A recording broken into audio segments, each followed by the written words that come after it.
चलिए दोस्तों, कैसे हैं आप लोग। तो आज हम जिस विषय पर चर्चा करने की कोशिश करेंगे वह विषय है अध्यात्म। हर किसी व्यक्ति के लिए अध्यात्म का अलग अलग महत्व होता है। कुछ लोग इसे अपनी धार्मिक यात्रा से जोड़ते हैं, अर्थात जिस भी धर्म में वह पैदा हुए हैं उसके जो पूजनीय स्थल होते हैं वहाँ पर जाकर जो पूजा करना, पाठ करना या अपने अपने धर्म के अनुसार जो भी उनके रिचुअल्स होते हैं उसे पूर्ण करना। पर मेरे जो नज़रिए में धार्मिक और आध्यात्मिक जो यात्राएं होती है वह काफ़ी भिन्न होती है। धार्मिक यात्रा से तात्पर्य यह होता है कि जो भी आपके धर्म ग्रंथों में लिखी हुई चीज़ें हैं उसे आप कर्मकांड के रूप में उनका अनुशासन से या कभी कभी आप पालन करते हैं। उदाहरण के रूप में जैसे एकादशी का कुछ लोग व्रत करते हैं, कुछ लोग नवरात्रे का व्रत करते हैं, कुछ लोग मंगलवार के दिन नियमित रूप से मंदिर जाते हैं, कुछ शनिवार के दिन जाते हैं। अलग अलग जो देवी देवता है उन पर उनकी एक श्रद्धा होती है और अपने अपने जो विषय होते हैं, अपनी मन की इच्छाएं, अपनी शांति, उसके लिए वह उनसे प्रार्थना करते हैं कि मुझे यह भौतिक वस्तुएं या जो शांति है वह प्राप्त हो। दूसरी ओर जो अध्यात्म होता है उसका मेरे नज़रिए से जो तात्पर्य होता है वह धार्मिक से बिल्कुल भिन्न होता है। आध्यात्मिक मीन्स आत्म अध्ययन। आप यदि अपना आत्म अध्ययन कर पाते हैं, जो आपके अंदर घटनाएं, आपके मन के चक्र, हर सुबह उठने के बाद हर व्यक्ति का अपना एक तसव्वुर होता है, अपनी एक परिकल्पनाएं होती है। उन परिकल्पनाओं के आधार पर ही मनुष्य जो होता है वह अपनी गति करता है। इसलिए आप देखेंगे कि हर व्यक्ति किसी बिल्कुल ही सेम जो सिचुएशन होती है उसमें भिन्न भिन्न तरीके से रिएक्शन करता है। कोई व्यक्ति यदि कहीं जा रहा है तो उसे पुराने गाने सुनना पसंद है, किसी व्यक्ति को नए गाने सुनना पसंद है। इसका तात्पर्य यह है कि वह व्यक्ति कुछ ना कुछ उसके अंदर ऐसा सॉफ्टवेयर लेके आया है जिसके माध्यम से वह चीज़ों को पसंद या नापसंद करता है। और यही जो तत्व होता है यह हर व्यक्ति को भिन्न बनाता है। अब यह जो सॉफ्टवेयर वह व्यक्ति पीछे से लेकर आया है, हमारे जो सनातन धर्म में यह पूरी तरीके से मान्यता है कि व्यक्ति जन्म लेता है, उसके बाद उसकी मृत्यु हो जाती है, अर्थात उसके शरीर की। परंतु कोई ऐसा तत्व होता है जो प्रथम बिंदु से लेकर अंतिम बिंदु तक, अंतिम बिंदु से मेरा तात्पर्य है कि जो उस व्यक्ति का आखिरी शरीर होता है वहाँ तक वो जो तत्व है वह यात्रा करता है।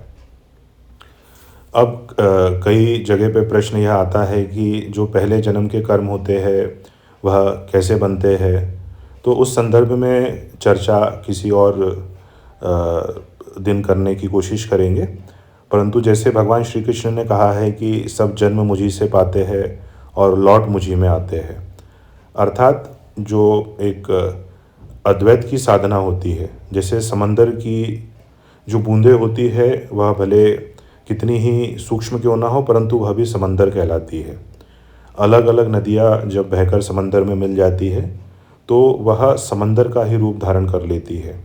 वैसे ही अलग अलग जो आत्म तत्व होते हैं वह जब इस मैट्रिक्स को या इस मायाजाल को तोड़कर अपनी यात्रा पूर्ण कर लेते हैं तो वह उस परम शक्ति में विलीन हो जाते हैं जहाँ से उनका उद्भव होता है। तो मेरे लिए उस तत्व की जो यात्रा होती है उसे जानने का जो नाम है वह है अध्यात्म। क्योंकि यहाँ पर हर व्यक्ति कोई अलग देश में जन्म लेता है, कोई अलग कास्ट में जन्म लेता है और उसकी जो ज़िंदगी है वह अपने आसपास के लोगों से बिल्कुल भिन्न चलती है। एक ही कक्षा में अगर आप देखेंगे, एक जो शिक्षक है वह सभी विद्यार्थियों को एक ही तरीके से गणित, विज्ञान या दूसरे विषयों की शिक्षा देता है, परंतु हर जो व्यक्ति होता है वह उन शिक्षा को अलग अलग तरीके से ग्रहण करता है और अपने उसी सॉफ्टवेयर के माध्यम से अपने जो भविष्य की जो यात्रा है वह तय करने की कोशिश करता है। अर्थात कोई व्यक्ति गणित विषय चूज़ करता है, कोई बायोलॉजी, उसके अंदर डॉक्टर बनने का एक जो इच्छा होती है वह विद्यमान होती है। तो एक ही कक्षा में पढ़ने के बाद में भी, एक ही शिक्षक से पढ़ने के बाद में भी यह जो फीडिंग आती है आपके अंदर, इसके ऊपर जे कृष्णमूर्ति की बहुत अच्छी किताब है, सोच क्या है। अर्थात उनका कहना है कि जो भी हम सोचते हैं वह हमारे स्वयं के विचार नहीं हैं।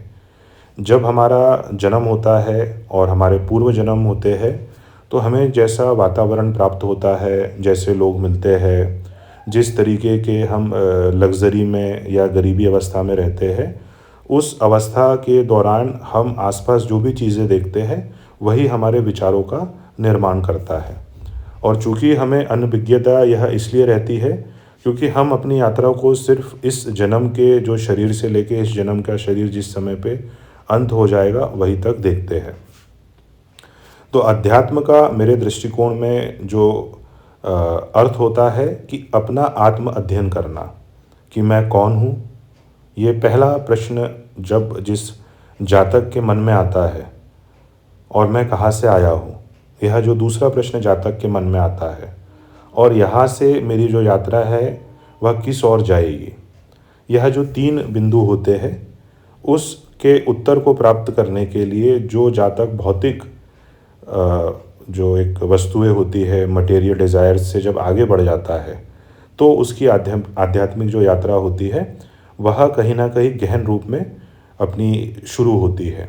हालांकि हर व्यक्ति कहीं ना कहीं जाने अनजाने धार्मिक यात्राएं और आध्यात्मिक यात्राएं करता ही रहता है, और वह जो यात्रा है वह धीरे धीरे धीरे धीरे उसकी जो चेतना है उसको विकसित करती है। और जब वह चेतना विकसित होती जाती है तो व्यक्ति को जो मटेरियल चीज़ें क्योंकि हमें कुछ समय के लिए आनंद देती है। आपने अगर कोई चीज़ प्राप्त करी, कोई वस्तु प्राप्त करी, तो आपको कुछ घंटे, कुछ दिन या कुछ हफ्ते या कुछ महीने तक वो एक संतुष्टि और एक जो खुशी रहती है वह अंदर से महसूस होती है। परंतु जैसे ही समय बीतता है आपका मन किसी दूसरी जो वस्तु है या दूसरे विषय में जो सफलता है उसकी ओर अग्रसर हो जाता है।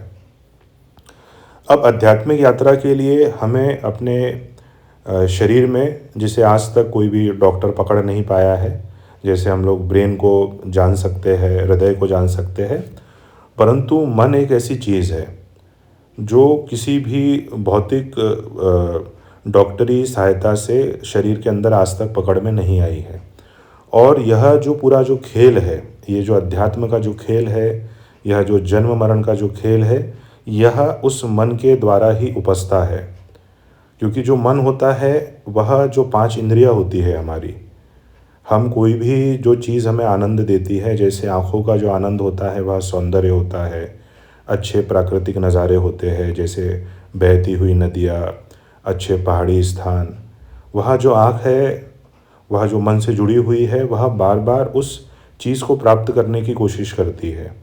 इसी तरीके से जो हमारी जिह्वा है, हमारी जीभ है, उसे बार बार जो स्वाद का रस आता है, जैसे कोई बर्गर खाना पसंद करता है, कोई गोलगप्पे या पानी पूरी खाना पसंद करता है, और एक बार अगर वो खा ले फिर उसके मन में इच्छा जागृत होती है, फिर वो खाता है, फिर उसके मन में इच्छा जागृत होती है।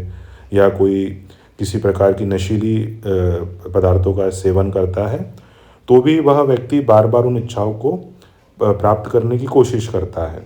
सेम यदि हम किसी प्रकार का संगीत सुनते हैं या किसी से बातचीत करना आपको बहुत पसंद है, तो उसकी आवाज़ को सुनना, उस पर्टिकुलर संगीत को सुनना, अपने पसंदीदा गायक को सुनना व्यक्ति को बहुत पसंद आता है। इसी तरीके से जो त्वचा होती है उस पर आपको जो स्पर्श अच्छा लगता है, रेशमी अगर आप कपड़े पहनते हैं या आप बहुत अच्छे चादर पर सोते हैं या जिस समय पर आप संभोग करते हैं, तो उसकी जो अनुभूति आपको होती है, तो आप बार बार उस आनंद को प्राप्त करना चाहते हैं। सेम इसी प्रकार से जो नाक का गणित होता है कि जो आपको अच्छा परफ्यूम लगता है, अच्छी सुगंध लगती है, तो ये जो मन होता है यह इन 5 इंद्रियों के द्वारा अपना जो आहार है वह लेता है। और यह इतनी अंतहीन श्रृंखला है, जैसे आप स्वयं भी देखते होंगे कि एक वस्तु को आनंद प्राप्त करने के बाद में कुछ क्षणों के बाद में वह आनंद समाप्त हो जाता है। तो यह जो मन है इस इंद्रिय यात्रा को कैसे रोका जाए, उसी का जो यात्रा का नाम होता है उसका नाम होता है अध्यात्म, आत्म अध्ययन। अब जब हम मन के बारे में जान गए तो हमें ये जानना पड़ेगा कि मन किस तरीके से कार्य करता है। चूँकि हर व्यक्ति का अपना सॉफ्टवेयर होता है तो वह कुछ ना कुछ अपना बैगेज लेके आया हुआ है। उसके पीछे एक तरीके का एक जो बैग है वह टंगा हुआ है, जिसमें उसके पूर्व जन्मों से लाए हुए सॉफ्टवेयर, उसकी जो इच्छाएं हैं, उसके जो कर्म हैं, उसके जो प्राप्त नहीं हो पाए थे, उसी आधार पर व्यक्ति का जन्म होता है। कुंडली में इसे जैसे हमने जाना था, राहु किस स्थान पर बैठा है उससे आप यह जान सकते हैं कि आपके पूर्व जन्म की जो इच्छाएं हैं, जो प्रगाढ़ इच्छाएं हैं, वह किस ओर आपको आकर्षित करती है। अब जैसा आपने सुना होगा कि कोई भी बच्चा पैदा होता है तो उसे अच्छे संस्कार देने चाहिए, क्योंकि यह हम नहीं जानते कि वह पूर्व जन्मों से किस प्रकार के संस्कार लेकर आया है। अब मेरे दृष्टिकोण में जो संस्कार होते हैं, कुछ लोग षड दोष मानते हैं, 6 प्रकार के संस्कार। मैंने जो अध्ययन किया है उसके अनुसार काम, क्रोध, लोभ, मोह, मद, मत्सर, ईर्ष्या, यही जो 7 चीज़ें होती है उसमें जो व्यक्ति है उसकी जर्नी चलती रहती है। कभी उसका मन काम वासना की तरफ आकर्षित होता है, कभी किसी से ईर्ष्या रखता है, कभी उसको लोभ आता है। और यही जो संस्कार होते हैं, यही जो बिंदु होते हैं, यही उसके अगले जन्म को बनाने का कारक होते हैं। उदाहरण के रूप में कोई व्यक्ति ने जन्म लिया तो वह बचपन से बड़ा ही कामुक होगा। आप देखेंगे शुरू से ही उसकी जो वृत्ति होती है वह अपने से विपरीत लिंग के प्रति बहुत ज़्यादा होती है।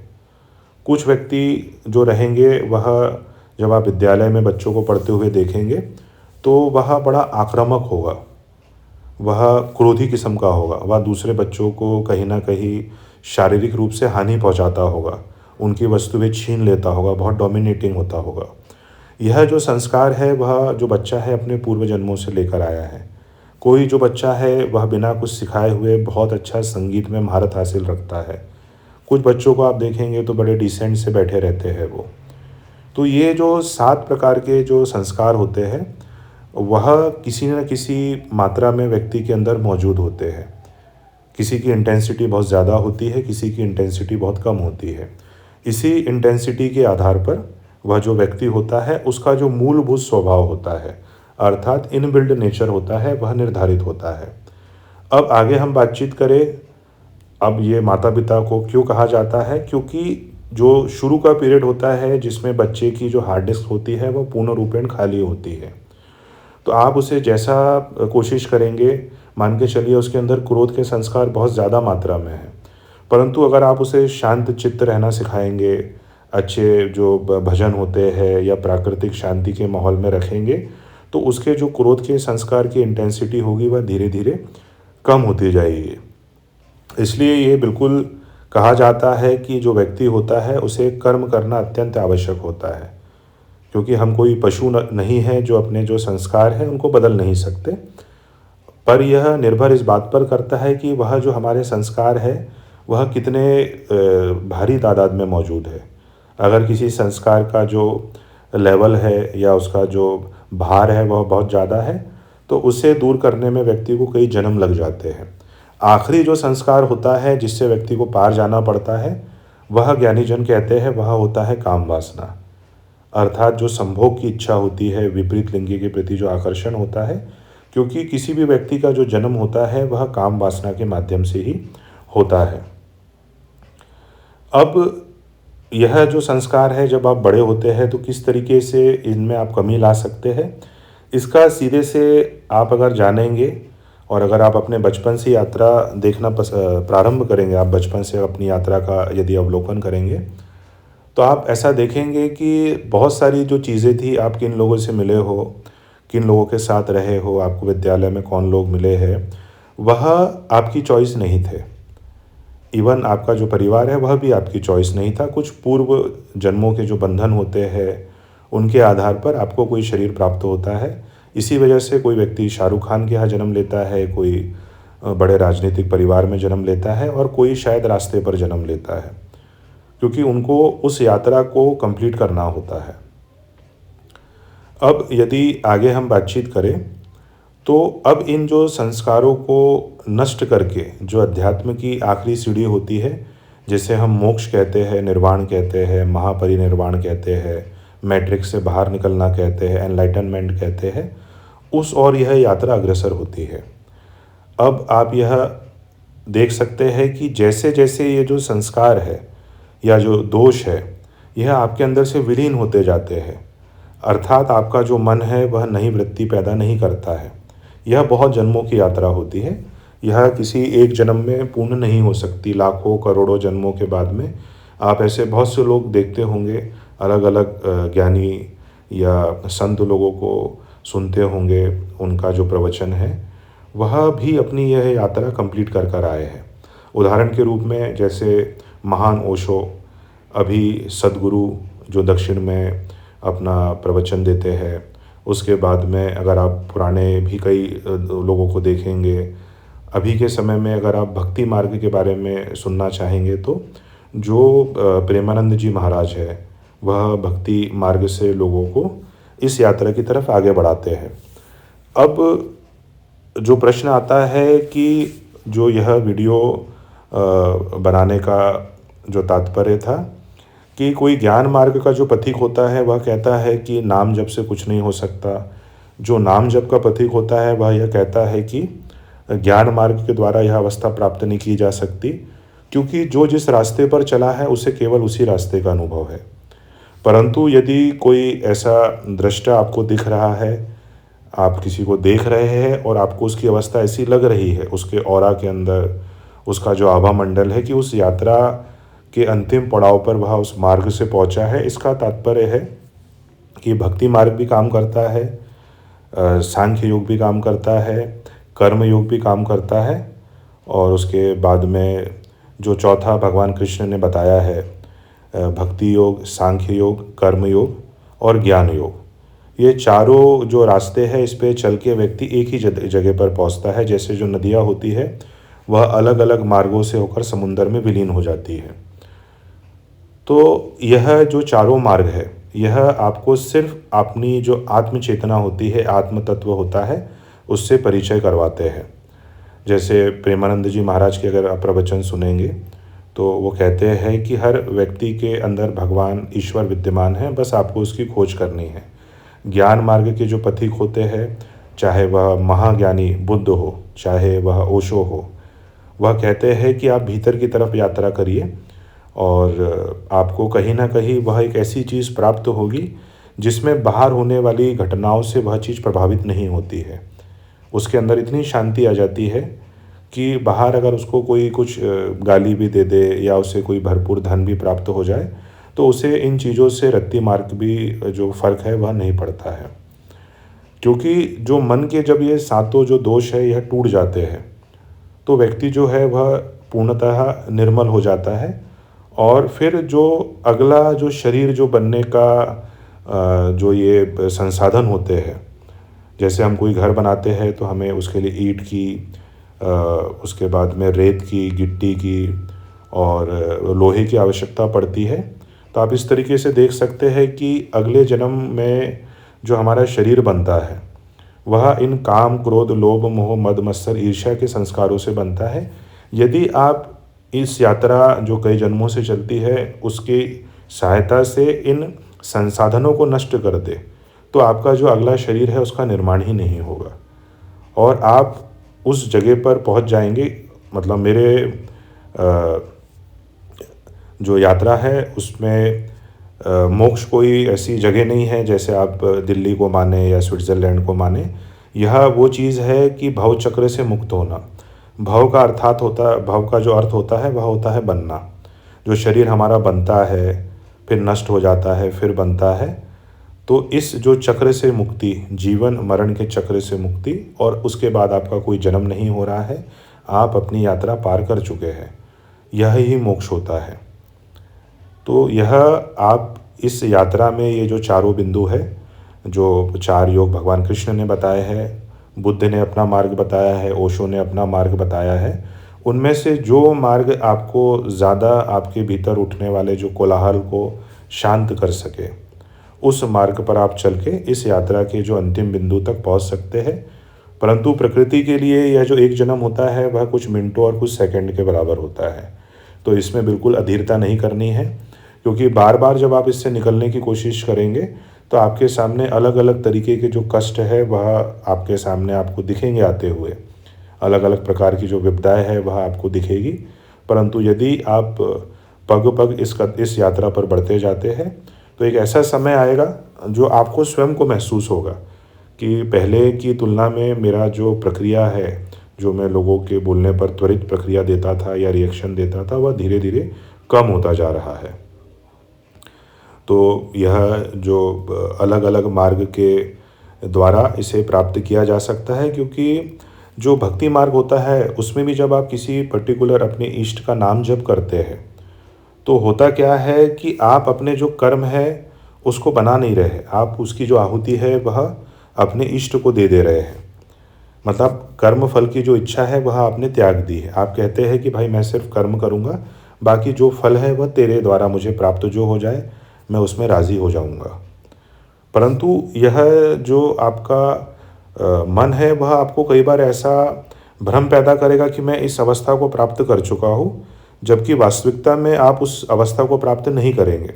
फिर थोड़े आगे बढ़ने पर आपको महसूस होगा अच्छा मुझसे ये गलती हुई थी। और इस तरीके से यदि आप अपने अहम को त्यागते हुए लगातार इस यात्रा में आगे बढ़ते जाएंगे तो जैसे संत एक शांत हो जाता है, उसे बाहरी तत्व से कोई अंतर नहीं पड़ता है, वैसे ही वह जो जातक होता है वह शांत हो जाएगा। इसे एक और शब्द से परिभाषित किया गया है स्थित प्रज्ञ। यदि आपने गीता का अध्ययन किया होगा तो स्थित प्रज्ञ का मतलब होता है अपनी प्रज्ञा में स्थित हो जाना। मतलब जातक को किसी भी प्रकार की जो भी परिस्थिति उसके सामने आ रही है उसमें वह स्थित है। जैसे तटस्थ, ज्ञान मार्ग में से तटस्थ कहा जाता है या साक्षी कहा जाता है या दृष्टा कहा जाता है कि सामने से नदी बह रही है, मैं तट पर बैठा हुआ हूँ, नदी में उफान आता है तो भी मुझे वहाँ पे मैं उसे बहते हुए देखता हूँ, और उसमें पानी कम हो जाता है तो भी मैं उसे देखता रहता हूँ। वो मेरे कंट्रोल से बाहर है, लेकिन मेरा जो रिएक्शन है उसके प्रति नहीं जाता है।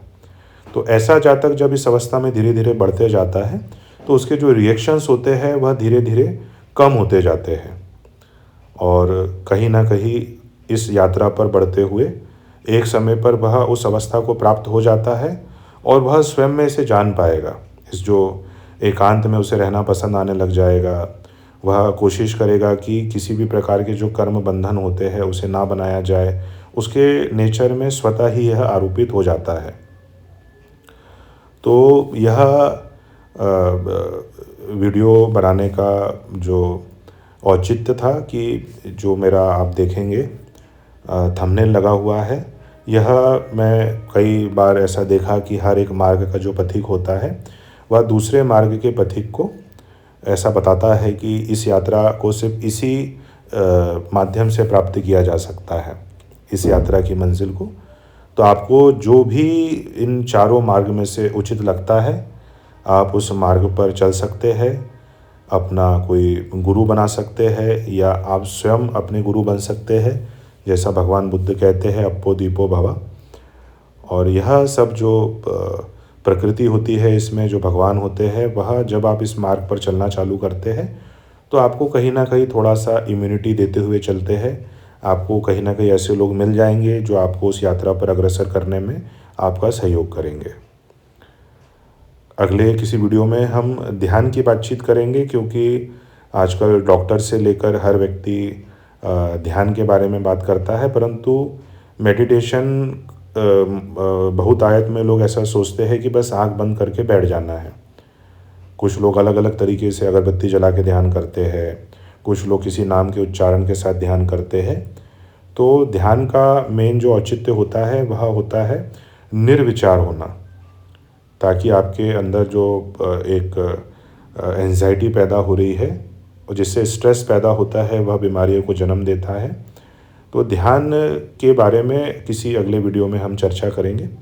आपको यह चर्चा कैसी लगी आप मुझे कमेंट के माध्यम से बताइएगा। यदि आपको यह वीडियो अच्छा लगा है तो आप इसे अपने दोस्तों के साथ शेयर करें और हमारे चैनल को सब्सक्राइब करें। धन्यवाद।